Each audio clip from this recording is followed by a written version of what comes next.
Greetings, pet lovers. Bridget here with First Street Pets, and today we're going to talk about diversifying your pet care business.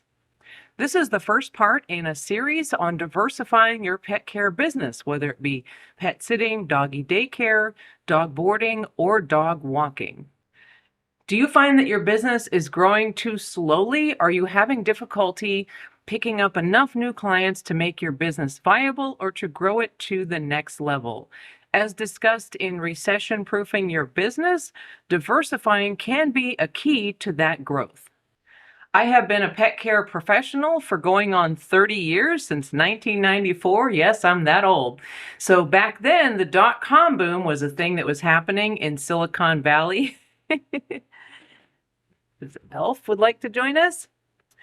And the majority of my clients at the time worked in the dot-com companies. My clients working in those industries had lots of disposable income, and I was doing dog walking every day. I was pet sitting for them when they traveled for business, and I was making a lot of money at the time as well. Well, as you know, if you were around during that time, or if you've read the history, then the dot-com bust happened. And overnight, I went from having about 30 dog walks to 2 or 3. And I've talked about this in some of my other videos. But what saved me was that I had other kinds of clients that I worked for, just average working class people, people who took a vacation once a year, people who just needed their dogs let out while they were at work. And so I was able to continue working and continue making income because I diversified. So it's super important not to focus too much on one type of client, even though they may seem very profitable.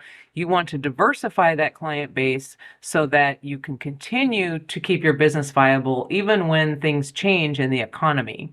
So when marketing to clients, the question to ask is, what is the problem that they have, and how can my business solve that problem? So you're not just selling pet sitting or dog walking, you're selling peace of mind. You're solving problems for clients. Someone who works 9 to 5 and lives in a condo or a house without a doggy door needs someone to let their dogs out or take them for a walk during the day.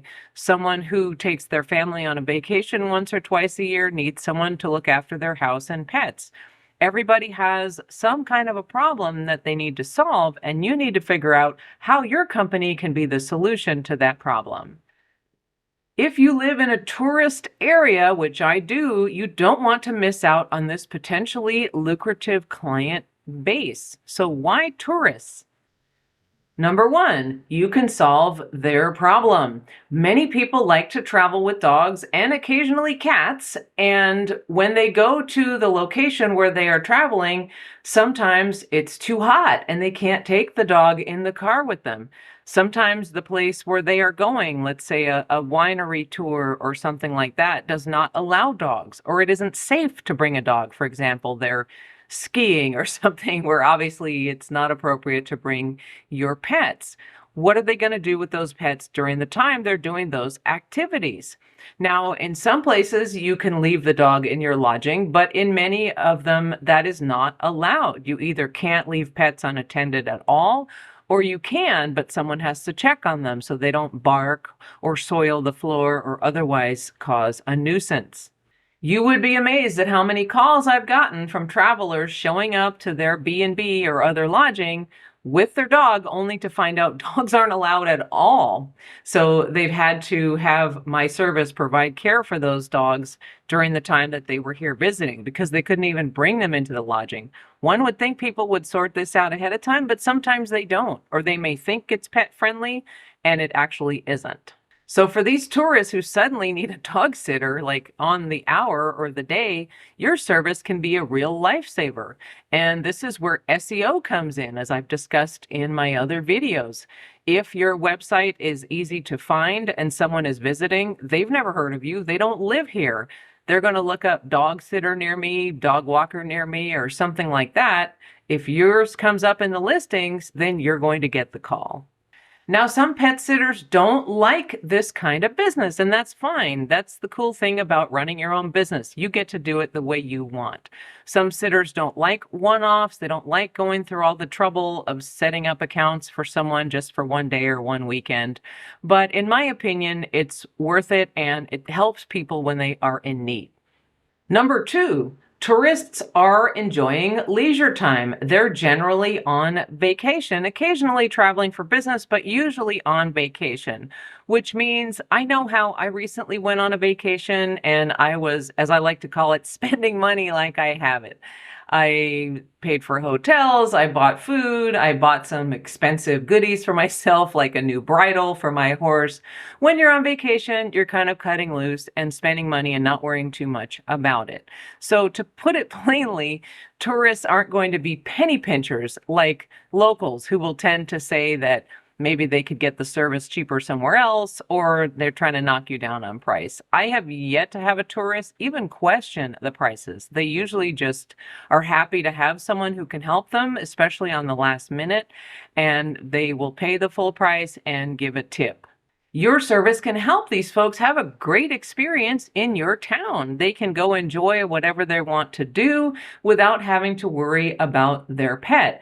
And this also benefits you because even though they don't live in your area, let's face it, even though I live in a small town, most of my new clients come from Google. That's right. Even people in the same area as me will look up the service on their phone, and that's how they find out about it, unless they got a personal referral.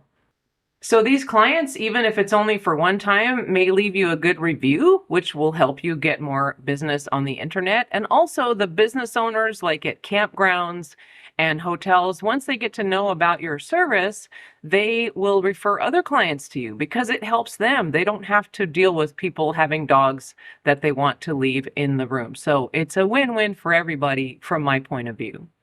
Number three, one-offs keep the business interesting. Now, again, this is a matter of opinion. I like one-offs. Once in a while you waste some time because people call and they line up services and then they cancel, but that's going to happen anyway, even with locals. So I don't mind expending a little time that doesn't pan out. Most of the time when tourists contact me, they use the service, they're happy, and it allows them to have a good time on their trip. For those who don't want to do this at all, I would challenge you before just dismissing it completely to look at all the other tourist businesses, like folks who rent segways and bicycles and day tours and jet skis and things like that. All of their clients are one time, and they go through all the hassle of signing contracts and liability waivers and all that, but it's worth it for them because that's their business model, and they price the services accordingly. So they provide something for visitors that they can enjoy, and they make money. So there's no reason why you can't do the same. Some sitters like change. Like I know some don't like daily dog walks because it's too regular, while others only want daily dog walks and don't like vacation care. We're all different. So again, you get to run your business how you want. But this can be very interesting, an interesting addition to your business, or even a large focus if you're in a heavy duty tourist area, where if you're willing to go with the flow, you can pick up a lot of new different clients, meet new people, meet new dogs, provide a good service, and make some good money. So how do you market to tourists? How do you find out where these people are and when they're going to need your service if they don't live around here? Number one, SEO. I can't talk about this enough.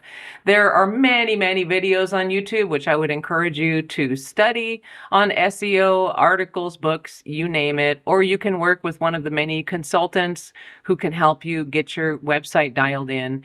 Now, if your website looks like it was created in 1996 or it doesn't come up in search results, when you search pet sitter near me, your website should come up first, perhaps second to the million-dollar corporations like Care.com and Rover, but in the organic listings, you should be coming up first. And if you're not, you need to look at your SEO. That will help you get local clients as well as those from out of town. So for me, I made some improvements to my website, including some language that's specific to tourists. And there's a picture of this on the written article in the description.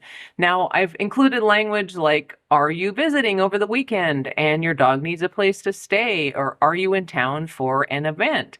So I get a lot of calls for that. I had someone coming for the NASCAR races, or there's a big bicycle charity race here in my area. So people see that and they're like, that's what I'm doing. That's what I need. So they will call. You also want to set up your website with a scheduling app like I use Time to Pet. That's what I recommend. There are others. Make it easy for people. In the 2020s, people want to book services on their phone. If they have to call or leave messages or send emails, that's way too clunky for the 2020s. And chances are good that you're going to lose that business. Number 2, marketing to the hotels and other lodgings. Now, while pounding the pavement is really good for other kinds of resources like veterinarians, groomers, things like that, pet stores, you want to patronize those establishments. You want to develop relationships with them so that they will give you referrals. I kind of felt uncomfortable doing that with hotels because they're very busy, and me just showing up wanting to market my services, I felt would just be an irritation. So what I did was I crafted a letter and I sent it out to many of the hotels and resorts and things in my area. And I just did this, so I will provide an update if I get some feedback on that. I don't know if it's going to work or not, but it was inexpensive to send a few letters and a few cards just to kind of introduce myself and to suggest that they set up a meeting with me if possible. Now, I may follow up with a phone call. I don't know. I'm going to have to think about that. The person you want to be talking to for these lodgings is the concierge, because they're the one who sets up all the services for the guests that are visiting the hotel or resort or whatever. They're making sure people get something to eat, that they get their laundry done, that whatever. And dog walking is included in that. Now, once you establish a relationship, you're going to have to figure out how you set that up in your scheduler. So I was recently contacted by a local resort for a dog walk. And because they have so many rooms and so many guests, I'm not setting up an individual account for each one. Rather, I set up an account just for that resort. The concierge will contact me, tell me which room I need to go to, and that's kind of how we do it. And then the client pays individually, but I just run it through the one account that I have for the resort. So that's how I chose to handle that. You may do it differently, but that's also kind of a time saver if you're going to be doing a lot of visits to the same location. Number 3, Airbnbs. So Airbnbs are super popular right now. People love having that home-like atmosphere instead of just a hotel where all the rooms look the same and you're piled on top of each other. And sometimes the rooms have like kitchens and decks and pools, and it can be a lot more fun for people to have a more homey experience while they're visiting the area. Now, marketing to Airbnbs is a challenge, and I made an attempt at that and I kind of stepped in it because I did something I shouldn't. Now, because the actual Airbnb.com site is so popular, that's where everybody advertises. So I went on there and sent messages to the various hosts and owners of these properties by clicking on Contact the Host. What I didn't realize was that initiates a booking. And the system is set up kind of like Rover, where you can't contact each other outside of the platform. So while some of the hosts got back to me and said, "Thank you for telling me about your services, I'll be sure to keep it in mind," a few others were pretty annoyed.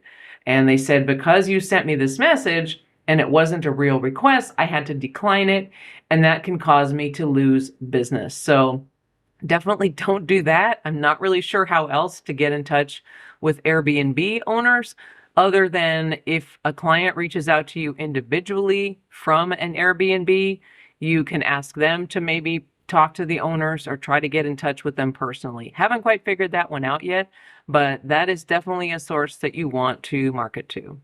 I hope that you will consider marketing to tourists, and I would love to see how it goes for your business. Are you in a touristy area? Are you already doing this? What kind of services do you provide? Please comment below, and thank you for watching.